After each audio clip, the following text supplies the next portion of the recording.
السلام علیکم ناظرین۔ بنی اسرائیل کا ایک قصاب اپنے پڑوسی کی کنیز پر عاشق ہو گیا۔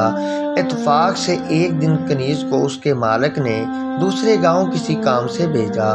قصاب کو موقع مل گیا اور وہ بھی اس کنیز کے پیچھے ہو لیا۔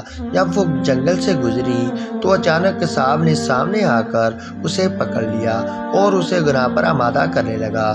جب اس کنیز نے دیکھا کہ اس قصاب کی نیت خراب ہے تو اس نے کہا، اے نوجوان، تو اس گناہ میں نہ پڑ۔ حقیقت یہ ہے کہ جتنا تو مجھ سے محبت کرتا ہے اس سے کہیں زیادہ میں تیری محبت میں گرفتار ہوں، لیکن مجھے اپنے مال کے حقیقی اللہ عز و جل کا خوف اس گناہ کے ارتکاب سے روک رہا ہے۔ اس نیک سیرت اور خوف خدا عز و جل رکھنے والی کنیز کی زبان سے نکلے ہوئے یہ الفاظ تاثیر کا تیر بن کر اس قصاب کے دل میں پیوست ہو گئے اور اس نے کہا، جب تو اللہ عز و جل سے اس قدر ڈر رہی ہے تو میں اپنے پروردگار اللہ عز و جل سے کیوں نہ ڈروں؟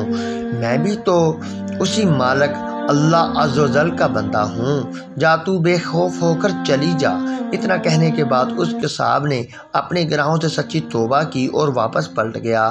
راستے میں اسے شدید پیاس محسوس ہوئی، لیکن اس ویران جنگل میں کہیں پانی کا دور دور تک کوئی نام و نشان نہ تھا۔ قریب تھا کہ آدمی اور پیاس کی شدت سے اس کا دم نکل جائے۔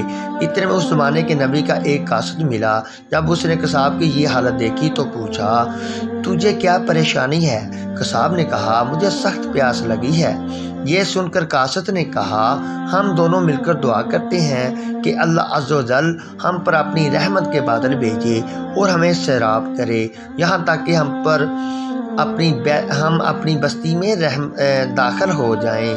قصاب نے جب یہ سنا تو کہنے لگا، میرے پاس تو کوئی ایسا نیک عمل نہیں جس کا وسیلہ دے کر دعا کروں۔ آپ نیک شخص ہیں، آپ ہی دعا فرمائیں۔ اس قاصد نے کہا، ٹھیک ہے، میں دعا کرتا ہوں، تم آمین کہنا۔ پھر قاصد نے دعا کرنا شروع کی اور وہ قصاب آمین کہتا رہا۔ تھوڑی ہی دیر میں بادل کے ایک ٹکڑے نے ان دونوں کو ڈانپ لیا اور وہ بادل کا ٹکڑا ان پر سایہ فگن ہو کر ان کے ساتھ ساتھ چلتا رہا۔ جب وہ دونوں بستی میں پہنچے تو قصاب اپنے گھر کی جانب روانہ ہوا اور وہ قاصد اپنی منزل کی طرف جانے لگا۔ بادل بھی قصاب کے ساتھ ساتھ رہا۔ جب اس قاصد نے یہ ماجرا دیکھا تو قصاب کو بلایا اور کہنے لگا، تم نے تو کہا تھا میرے پاس کوئی نیکی نہیں اور تم نے دعا کرنے سے انکار کر دیا تھا، پھر میں نے یہ دعا کی اور تم آمین کہتے رہے، لیکن اب حال یہ ہے کہ بادل تمہارے ساتھ ہو لیا ہے اور تمہارے سر پر سایہ فگن ہے۔ سچ بتا، تو نے ایسی کون سی عظیم نیکی کی ہے جس کی وجہ سے تم پہ یہ خاص کرم ہوا؟ یہ سن کر قصاب نے اپنا سارا واقعہ سنایا۔ اس پر اس قاصد نے کہا، اللہ عز و جل کی بارگاہ میں گناہوں سے توبہ کرنے والوں کا جو مقام مرتبہ ہے دوسرے لوگوں کا نہیں۔ بے شک گناہ سرزد ہونا انسان ہونے کی دلیل ہے، مگر ان پر توبہ کر لینا مومن ہونے کی نشانی ہے۔ حقات